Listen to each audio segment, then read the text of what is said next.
Ils sont âgés de 22 à 24 ans et ont opté pour une formation en alternance. Une semaine à l'école, puis une semaine en entreprise. Une voie professionnalisante vers laquelle se sont tournés Antoine et Vincent, l'un via un BTS, l'autre par le biais d'un master en ingénierie. Je voulais quelque chose de concret, sortir un peu de l'ordinaire, rester à l'école. Je voulais vraiment appliquer des choses théoriques sur le terrain et puis passer peut-être aussi au statut salarié, prendre le rythme. Suite à mon bac général, je ne savais pas trop où m'orienter. J'aimais bien la méca, j'aimais bien les lecs et donc je me suis orienté vers l'industrie qui pouvait regrouper ces deux domaines, la maintenance en particulier. Et je m'y suis senti tout de suite bien épanoui, c'est ce qui me plaisait.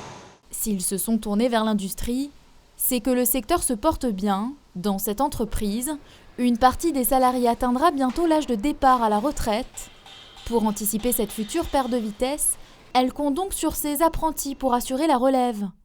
Elle mise aussi sur des jeunes femmes, à l'image de Pauline, apprentie de 24 ans. C'est vrai qu'au quotidien, je côtoie plus régulièrement des hommes. C'est vrai que les femmes sont en général plus dans le secteur administratif. Il y a eu des pics, il y a eu des remarques, mais il n'y a pas de problème puisque justement ça passe mieux. On voit une jeune femme débarquer, on est tout de suite plus amical avec une jeune femme, je pense. Ce serait quand même bien dommage de voir une moitié d'une classe d'âge nous échapper. La pénibilité n'est plus qu'elle était avant et rien n'interdit à une femme de postuler à quelconque de nos métiers.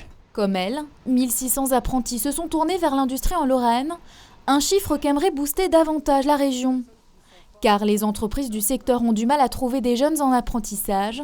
L'année dernière, par exemple, il restait bon nombre d'offres non pourvues. À travers l'apprentissage, on a un vrai avenir. On doit pousser à l'excellence de la qualification. On doit adapter sur nos territoires les qualités de formation aux besoins des entreprises. On doit donner aux familles et aux jeunes cet itinéraire qui est un itinéraire d'excellence. Grâce à une semaine placée sous le signe de l'industrie, les acteurs espèrent faire évoluer les comportements des jeunes lors des choix d'orientation, avec un mot d'ordre, l'employabilité.